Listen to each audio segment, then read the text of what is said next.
This is the one wedding pose that you absolutely cannot afford to mess up. It's the shot that every single couple expects. It's the one that they're gonna print, they're gonna frame, and they're gonna look back at many years from now. But getting this pose right is so much more than stand there and smile. So today I'm gonna break down exactly how to nail this shot every single time. From finding the perfect light to fixing the small details that turn a simple photo from good to great. So let's dive right in. So every single wedding couple wants at least one solid, timeless portrait of them where they both look amazing, standing together and facing the camera.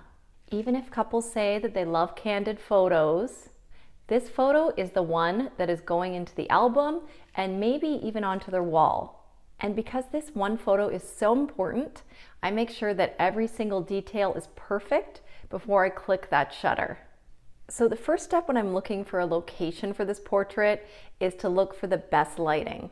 So lighting is everything with photography, and on a wedding day, whenever I'm scouting out a location, what I think first is, where is the best light? For me personally, I look for a few things. Open shade is ideal, especially if I'm shooting at midday.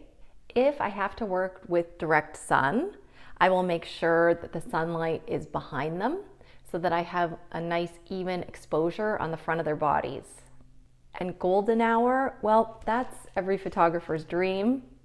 That lighting is soft, warm, and flattering. And if you can shoot at golden hour, that is the best case scenario. The next step is to choose the right backdrop. When I'm thinking for a location of these photos, I'm always looking for a clean and classic backdrop. I really don't want any random people, cars, or distracting elements in the background. Sometimes if I just take a few steps to the right or left, or I shift my angle slightly, that will result in a stronger image with a better, cleaner background.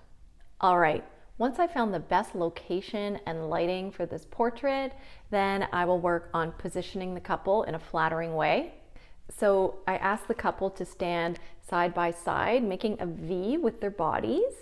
So I angle the bride slightly in towards the groom so that she's not straight onto the camera. Her body's at a slight angle, which is more flattering. The groom's free hand, I'll ask him to put that in his pocket so it's not just dangling there by his side. And the bouquet, this is important. Brides tend to hold the bouquet up close to their face.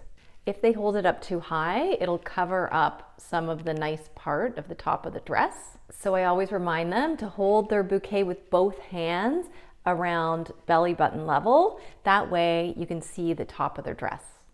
After I have them into position, I always check that their clothing looks neat and tidy. I always do this quick check because even something a little off can ruin a great photo.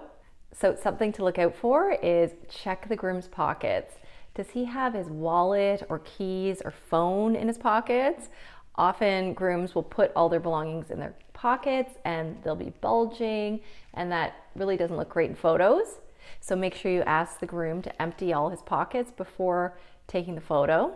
Take a look at the groom's tie. Is it straight? Also take a look at the sleeves of his jacket. Make sure they're lying nicely. Usually I ask grooms to do up the top button of their jacket, and that will give them a nice silhouette. And then I'm always checking out the bride's dress. Usually if she has a train on the dress, give it a nice fluff and make sure it's spread out in a flattering way that's going to look nice in the portrait. After I have them all set up and looking great, the next step is for me to position myself and get myself in the right angle to take a great portrait. So for this type of photo, I prefer to take this from chest level, the couple's chest level. If I take the photo from a really low angle, the legs will look really long. Or if I take the photo from a higher level, the couple's gonna look a lot shorter than in reality. So the sweet spot for me is to keep the photo at chest level so that their proportions look natural and flattering every time. So before I click that shutter, I have to make sure I have the right lens on my camera that I want to use. This is kind of personal preference, but for me, I like using my 50mm lens. The 50 gives a natural perspective. It doesn't introduce any distortion like a wide angle lens would. If I have more space and I can back up quite a ways from the couple, I might use the 85. I love that lens too, but for me, I prefer either the 50 or the 85. Okay, we're almost there. So the last step is to get some great expressions from the couple. After getting them all set up and looking great, if they don't feel comfortable and don't give you a natural smile, the photo is not going to be great.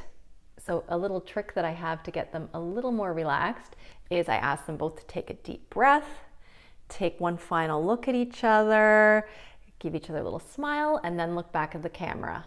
So there you have it. Those are my tips for getting a great looking bride and groom portrait, something that a couple would be happy to hang on their wall and look back at for many years to come. So if you're photographing a wedding, try your best to get this one pose right. If you found this video helpful, please hit the like button and subscribe for more content like this.